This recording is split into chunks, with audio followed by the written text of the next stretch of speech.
we're going to hear a lightning talk by Jon Miller, who has very generously provided a signed version of his book to all of our Young Innovator finalists today. So thank you, Jon.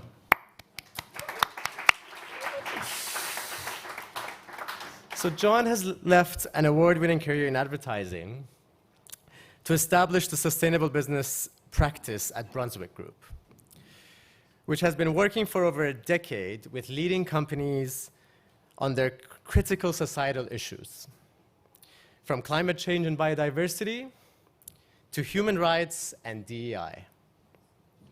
He's also the founder of Open for Business, a coalition of global companies campaigning for LGBTQ+ rights in countries hostile to LGBTQ people. He's also a co-author with Lucy Parker of The Activist Leader, a new mindset for doing business, described by Paul Polman, our very own, who's also a Conduit founding member, as a must-read for all current and aspiring leaders. So please welcome Jon on stage.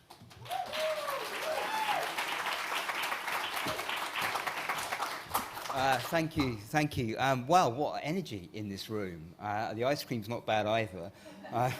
It's really wonderful to be here with you all. I mean, there seems to talk a bit about activism. It seems to be such a natural sort of confluence between ideas of entrepreneurialism and innovation and activism.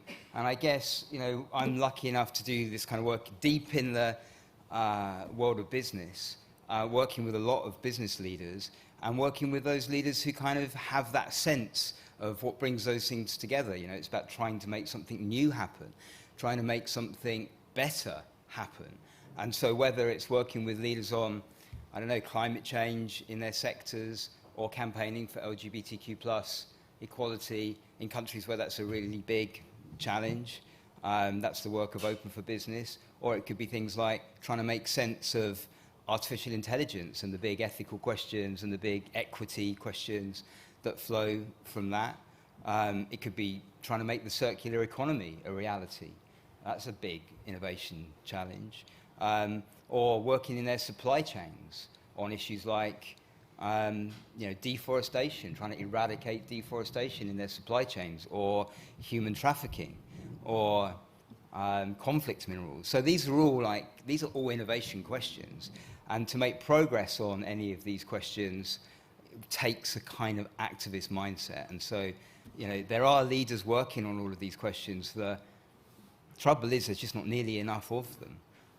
Not nearly enough people in business working on these issues. We think like every leader in business should be an activist leader, right? Given the scale, the intensity of the interconnected, multiple global crises the world is facing.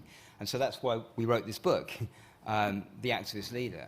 And so I guess for us, really we often hear people kind of responding to this like doesn't it seem a bit counterintuitive to say like business leaders should be activists, because, after all, it's more often that the business leaders themselves are the subject of activism rather than actually being the activists. You've got shareholder activists, employee activism, NGO activists of all kinds, human rights activists, environmental activists. But think for a moment about what activism really means, right? This is the way we see it anyway. So it's about seeing something that needs to change and flipping from thinking somebody really needs to do something about that to thinking I'm going to do something about that. I've seen plenty of that in the room today. We need to do something about that. This is ours to do. And then it's about taking a clear point of view on what needs to change, and then having a clear sense of ambition to make a real impact. And activists know, of course, that you can't do this alone. You need to mobilize others alongside you. But having that real clear clarity of purpose, it creates a kind of magnetism. Other people want to get involved to come alongside. And it's difficult work too, trying to make an impact on some of these issues. And so, but having that strength of commitment really gives, leaders working on this stuff real resilience and perseverance. And so we tried to bottle all of that because this is a mindset. This is why we've called it a new mindset for doing business. And I'm just going to show you the kind of at the heart of it, because what we're like seeing at the moment, we're not meeting so many people these days in the world of business who need persuading that things need to change. The question is how? What am I supposed to do? Is what we hear, right? And so, which is why we wrote this book. And how to think like an activist. About a third of the book is about this. You probably can't see this very clearly, and I'm not going to really walk through these kind of 9 dimensions of how to think like an activist. But a couple that might be more relevant for us in the room today. Number 1, focus. So we talk about how do you decide what matters to you, to your company, to your community, and why it matters. The second one, perspective. How do you get a fresh perspective on these issues so that you're seeing it in a new way, reframing it maybe, trying to not just see it, if you're in a business, through the lens of the interests of the business, but seeing the issue for itself and then trying to figure out where's the heat in this issue, where's the front edge of this challenge. Another one worth pointing out maybe is the fourth one, ambition. Nothing great ever happens without it being fueled by a sense of ambition. It's true in business too. So what's the real, how do you frame an ambition to make a genuine impact on the issue? But the one I really wanted to talk about is this fifth one, disruption, because that's really at the heart of innovation and entrepreneurialism. And I wanted to just give you a couple of examples, because what we talk about is the disruptive question. So let me give you a couple of examples of that. So 2017, Apple set a big ambition to make products without taking anything from the earth. So no virgin materials, fully recycled, fully circular design. And that's a big ambition. And of course, people said at the time, that's not possible. And I was working with Apple at the time, actually. And when I started working with Apple, it was kind of interesting hearing. Someone pulled me aside to give me some advice and said, if you want to make anything happen at Apple, just walk into a room and say it can't be done. It really gets things moving. But the challenge here was aluminium, which is totally core to Apple's manufacturing, to their kind of sleek design aesthetic. But aluminium is environmentally hugely impacting. Climate impacts of aluminium production are massive. 1.1 billion tons of carbon emissions a year from aluminium production. It's about 2% of global emissions. But the trouble is, aluminium, the world had hit the limits of what was possible with aluminium recycling. And so Apple asked a disruptive question. What if we had to fix this? What if we had to find a way around this? The answer was, well, we need to invent a new type of aluminium. And that's exactly what they did. A new type of aluminium, a new smelting process for aluminium, so fully recyclable. If you've got anyone in the room with a MacBook, it's made from fully recyclable aluminium. It's a game changer, right? All flows from asking this question, what if we had to? Another example, Maersk, biggest shipping company in the world. 80% of global trade flows through shipping, right?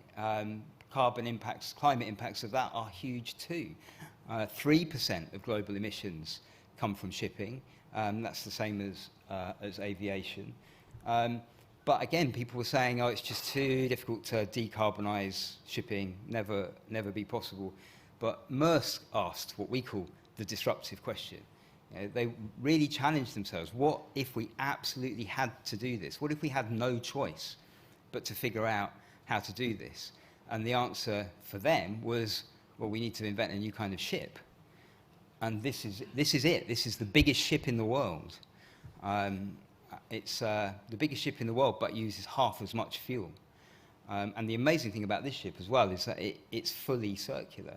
It's designed to be completely dismantled, every component part of it reused down to the last nut and bolt. So this is the disruptive way of thinking about these tough questions? What if we really had to do it? But, I'm sure plenty of people in this room have got aspects of this kind of mentality, but we all do things in different ways. And over the years, we found a number of different, what we call archetypes for how to be an activist, because, all of us can be activists. I mean, practically everyone in this room is here because of having that kind of activist impulse. You can be outside the system, outside the establishment, or deep in the belly of the beast. You can be the CEO, or you can be, a graduate trainee. Any of us can be an activist. So the archetypes, we found it to be a really helpful way of people playing with, well, what kind of activist might I be? So this is the fixer, right? So this is people who are really, they've got great problem-solving skills, great kind of organizational intelligence. They see something that needs to change and just get up and start working on it. And this is Jean-Henri Dunant. I don't know if people know who he is. He was a businessman, I think it's 1852. He was on a business trip, and he went past a battlefield after a terrible battle had taken place, and was appalled by what he saw. And he went into the nearby town and got the townspeople and come and help tend to the injured. He set up a field hospital, makeshift hospital on the battleground. Went on to found the Red Cross. So this fixer mentality of I just can't walk past, while I'm seeing this happen. I have to do something, and I'm going to make it happen. I'm going to just get involved and see what I can figure out. There is also the campaigner, which is much more classically what people think of when you think of what an activist is, the sort of Martin Luther King or these kind of great crusaders. This is Margaret Sanger. She was working as a nurse in the slums of New York's Lower East Side, and she saw that lots of people were being kept in poverty by the lack of birth control, and she really decided to take on this issue. And so she set up the first birth control clinic in the world. She was arrested because the literature she was putting out was apparently obscene. The trial that followed from that caused a massive national debate, and the campaign that flowed from her resulted in the legalization of contraception in the US. Or you've got the Pathfinder, so Muhammad Yunus, right? So this is about going, I'm not going to accept there's not a way here, I'm going to create a way. It's about not accepting the paradigm, but wanting to create a new paradigm. He was a young economist in Bangladesh, and appalled by the levels of poverty in Bangladesh, convinced that small amounts of credit would really help the very poorest, but the banks wouldn't help.